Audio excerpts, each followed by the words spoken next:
Sige, Si Renato Reyes, kung hindi nyo pa alam, ay urban operative ng CPP, NPA, NDF. Si Renato Reyes, si Baba Luna. He's facing sexual opportunism. No? Case inside the Communist Party. Inside the Communist Party. At mukhang nasuspend daw siya, ma'am. At this is involving, no, ang isang aktivista sa UP Diliman na babae. Yeah. Okay. So I will read what he said. The Bayan President Renato Reyes also warned that the CBCP joining the NTF-ELCAC could send the wrong message to the public, as the bishops, quote, might be used to deodorize the counterinsurgency task force, and a long list of abuses and violations attributed to the NTF-ELCAC. So, Invento, CPP, NPA, NDF talaga ang statement na ito. Yeah, linya. Linya ito ng CPP, NPA, NDF. Nobody from the people is believing about Renato Reyes and Teddy Casino. Ganon din ang sinabi ni Teddy Casino, ma'am, nung Sabado.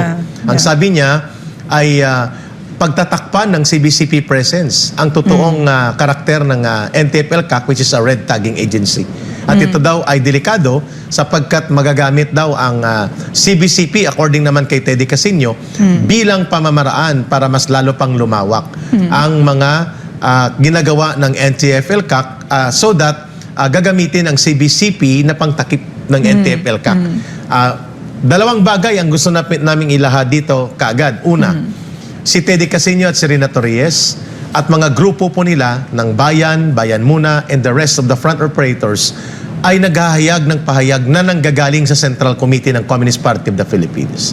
So nothing of some sort, kung ano man ang kabutihan para sa gobyerno at mamamayan, they will oppose and they will destroy it. Number two, Ma'am Lorraine, bakit sila atat na kondinahin o i-criticize ang pagsali ng CBCP sa National Task Force to End Local Communist Armed Conflict? Number one, mapapatunayan po na walang red tagging talaga, kasi kung nang-red tag sa totoo yung sinasabi nila, ay hindi yan papatulan ng CBCP and hindi yan bubuksan ng NTF-ELCAC ang CBCP bilang bahagi ng kanyang pagpapalawak ng iba't ibang network na yumakap sa layunin ng pamahalaan na tapusin na ang problema sa CPP, NPA, NDF kung ang ginagawa ng NTF-ELCAC ay naglalabag o lumalabag sa karapatan ng mamamayan at ng mga sibilyan the way the CPP, NPA, NDF and their operators are projecting. Ibig sabihin, nakikita ng CBCP na may pamamaraan na mag-engage sa totoong layunin ng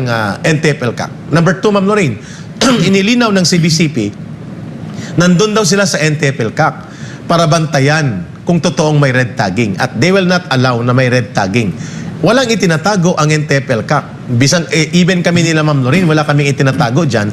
There is no instance or there is no purpose in whatever mission na nandyan sa ating NTF-ELCAC na nangre-red tag ito. Kaya walang pag-aalinlangan na pinapasok ang CBCP as a network and support operational component to the mission.